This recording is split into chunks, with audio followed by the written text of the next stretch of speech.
खुद से जीतने और खुद से सीखने वालों को मेरा सलाम। नमस्कार, स्वागत है आपका अपने इतवारी मोटिवेशन में। मैं हूं आपका दोस्त चंदन और आज हम लोग चर्चा करेंगे 17 और 70 में अंतर। थंबनेल देख के आपको लगा होगा कि आज क्या ही चर्चा होगी, क्या ही इतवारी में आज मोटिवेशन मिलेगा, क्या सेल्फ हेल्प के बारे में जानकारी मिलेगी। तो आइए चर्चा को शुरू करते हैं।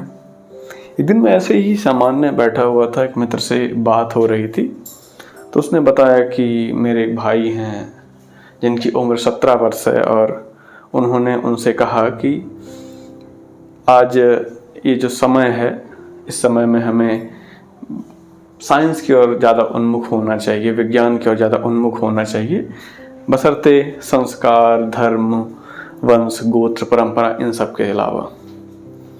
तो मैंने कहा ठीक है।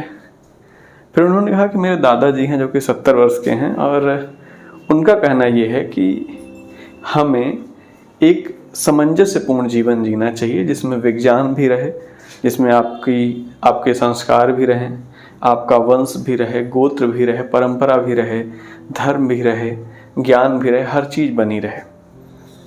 तो उन्होंने कहा कि ऐसी कुछ चीज़ें हुई तो मुझे लगा कि इसी पे कुछ ऐसे चर्चा की जाए। तो मुझे लगा कि ये अच्छा टॉपिक होगा 17 और 70 में अंतर करने का। यहाँ पे 17 और 70 को हम कई भागों में विभाजित करेंगे, कई आधारों पर विभाजित करेंगे। जैसे एक तो उम्र का आधार हो सकता है, दूसरा पैसे का आधार हो सकता है, तीसरा सोच का आधार हो सकता है, ऐसे कई सारी चीज़ों में। तो आइए सबसे पहले देखते हैं कि 17 और 70 में जो उम्र का आधार है उसके आधार पर क्या भिन्नताएं हो सकती हैं। आपने ये तो सुना ही होगा कि जब व्यक्ति एक निश्चित आयु पार करता है, जब वो अध्ययन अध्यापन में तीव्र गति से लगता है, बहुत सारी किताबें पढ़ता है। यहाँ पे मैं सिलेबस से इतर किताबों की बात कर रहा हूँ। सिलेबस किताबें तो हैं ही, आपके नॉलेज को बढ़ाती ही हैं, बहुत ही अच्छी बात है वो, लेकिन उसके साथ कुछ अन्य चीज़ें भी, आप उपन्यास पढ़ रहे हैं, आर्टिकल पढ़ रहे हैं, कुछ अच्छे नॉवल पढ़ रहे हैं तो आप उसमें और ज़्यादा अच्छे हो सकते हैं। तो जब एक व्यक्ति 17 का होता है तो उसकी जो सोच होती है, उसके जो विचार होते हैं, उसके जो भाव होते हैं, वह व्यक्तिनिष्ठ होते हैं। सामान्यतः वह किसी एक व्यक्ति को फॉलो करता है और बस उसी को आधार मानकर वो सभी चीज़ों को सही मानता है।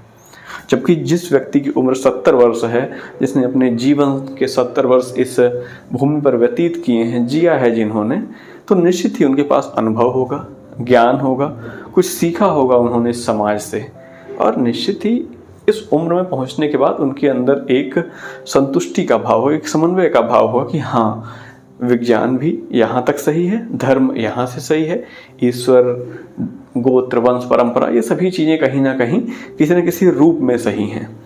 एक ही चीज़ पूर्णतः सत्य नहीं हो सकती है, लेकिन एक जो 17 वर्ष की उम्र का व्यक्ति है उसे एक ही चीज़ सही लग सकती है कि हाँ, ये धर्म सर्वश्रेष्ठ है, ये राजनीतिक दल सर्वश्रेष्ठ है, या फिर ये राजनीतिक नेता सर्वश्रेष्ठ है। वो किसी दूसरे को सुनना ही नहीं चाहेगा, तो उसमें सुनने की शक्ति खत्म हो जाती है। तो ये था आयु का अंतर। दूसरा, हम आय की बात करते हैं। आयु के बाद हम आय का जो आय है उसको आधार बनाते हैं। तो मुझे ऐसा लगता है कि यदि आप कहीं जॉब कर रहे हैं और आपको 17,000 पेमेंट मिल रहा है, 17,000 रुपये आपके हाथों में आ रहे हैं, और एक व्यक्ति है जिसके पास 70,000 रुपये महीने के हाथों में आ रहे हैं, या 70 और आगे अपन बढ़ाते जाएं, 70 लाख का पैकेज है, 70 करोड़, एक अरबपति है, आगे अपन आय को बढ़ाते जाएं। लेकिन आप देखेंगे खुशी का पैमाना क्या है। खुशी का पैमाना आय नहीं है, खुशी का पैमाना है आपकी सुख होने की संकल्पना। आप किस प्रकार सुखी रहना अच्छा महसूस करते हैं सुखी रह के। क्योंकि आप देखते होंगे कि एक व्यक्ति 70 लाख में भी दुखी है, एक व्यक्ति 70,000 में भी दुखी है, एक व्यक्ति 17,000 में दुखी है, और एक व्यक्ति 1700 में दुखी है, और कुछ लोग 17 रुपये में दुखी हो सकते हैं। ये है किसी व्यक्ति का एक पक्ष। लेकिन आप सोचिए कि यदि किसी व्यक्ति के पास 1 रुपये नहीं है और उसे हम 17 रुपये देते हैं तो वह कैसा महसूस करेगा। निश्चित ही उसकी खुशी जो है वो बढ़ जाएगी, उसके अंदर मन में एक खुशी का भाव जागृत हो जाएगा। तो कहीं ना कहीं मुझे ऐसा लगता है कि एक जो भौतिक चीज़ें हैं, भौतिक चीज़ों को प्राप्त करने के लिए निश्चित ही आपको आय की, धन की आवश्यकता है, लेकिन खुशी प्राप्त करने के लिए आपको धन की नहीं बल्कि आपको मन प्राप्त करने की आवश्यकता है। और मन आप कैसे प्राप्त करेंगे? संतुष्टि के भाव से। तो संतुष्टि जब आपके अंदर आएगी तो आप निश्चित ही 17,000, 1700, 70,000 इन सब में आप खुश रह पाएंगे। 70,000 पाने वाले व्यक्ति से आप कभी भी बात करेंगे, कुछ व्यक्ति होंगे जो आपको बताएंगे हाँ नहीं अच्छा है, बहुत बढ़िया चल रहा है। सामान्य सी बात है कि जब आप किसी नौकरी पेशा व्यक्ति से बात करते हैं तो आप 100% में से केवल 2 से 5% व्यक्तियों से ही आप यह उत्तर प्राप्त करेंगे कि हाँ बहुत अच्छा चल रहा है, बहुत अच्छा चल रहा है, बहुत शानदार है, बहुत अच्छा है। लेकिन बाकी के जो लगभग 90 से 95% लोग हैं वो हमेशा आपको दुखी मिलेंगे कि बस भाई कट रही है किसी तरीके से। अरे आपके पास सर्विस है, आपको एक निश्चित आय महीने की प्राप्त हो रही है, फिर भी आप दुखी हैं क्यों? क्योंकि उन्होंने लोन ले लेके अपने आप को कर्ज के गर्त में डाल दिया है, तो वो सुखी नहीं है। कर्ज के गर्त में क्यों पड़ गए? क्योंकि उनके पास संतुष्टि नहीं थी, आय कम थी, व्यय ज़्यादा था, उनके ऊपर बोझ बढ़ता गया। तो कहीं ना कहीं आपके पास यदि कम आय भी हो रही है लेकिन आप मन से संतुष्टि के भाव को जागृत कर पाते हैं, आपका मन आपको संतोष प्रदान कर पाता है अपने छोटे छोटे सुखों में, तो निश्चित ही आप एक अच्छे व्यक्ति के रूप में आगे बढ़ेंगे। एक व्यक्ति है जो फुल्की खाता है 10 की 5, एक व्यक्ति है जो फुल्की खाता है 35 की 5, एक व्यक्ति है जो 100 की शायद 5 खाता हो। लेकिन इसमें खुशी का कोई मैटर नहीं है, तीनों व्यक्ति अलग अलग खुश हो सकते हैं, वहाँ पे आय अलग अलग हो सकती है। तो अभी मैंने एक आर्टिकल पढ़ा, उसमें था कि एक व्यक्ति है, कोई 22 साल का बच्चा है जिसका बहुत बड़ा पैकेज लगा है और वह व्यक्ति लिख रहा है कि मेरे पास इतने करोड़ रुपए हैं लेकिन खुशी कहाँ से मिले मुझे।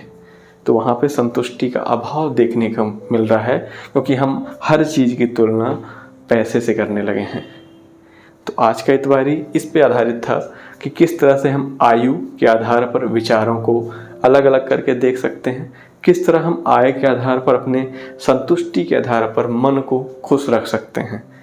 तो मैं आशा करता हूँ कि आपको आज का इतवारी अच्छा लगा होगा, आपने इससे कुछ सीखा होगा। भले ही आप 70 के हैं, नहीं हैं, आप 70 के नहीं हैं, आप 17 के हैं, 27 के हैं, 37 के हैं, लेकिन आप अच्छे नोवेल पढ़ के, अच्छे लोगों को पढ़ के एक अपना अच्छा विचार बना सकते हैं कि आप किसी भी विषय के पक्ष और विपक्ष को सोच सकें। तो चलिए, अच्छा है, यदि आपको हमारा ये प्रयास अच्छा लगे तो आप इसे लाइक करिएगा, अपने मित्रों तक शेयर करिएगा, और यदि आप नए हैं तो चैनल को सब्सक्राइब करिएगा। आपके सुझाव सदैव आमंत्रित हैं, आप अपने सुझाव कमेंट के माध्यम से हमें बता सकते हैं। हंसते रहिए, मुस्कुराते रहिए और कोशिश करते रहिए, क्योंकि कोशिश किए बिना जय जयकार नहीं होती। आपका दिन शुभ हो, हम जरूर जीतेंगे। जय हिंद।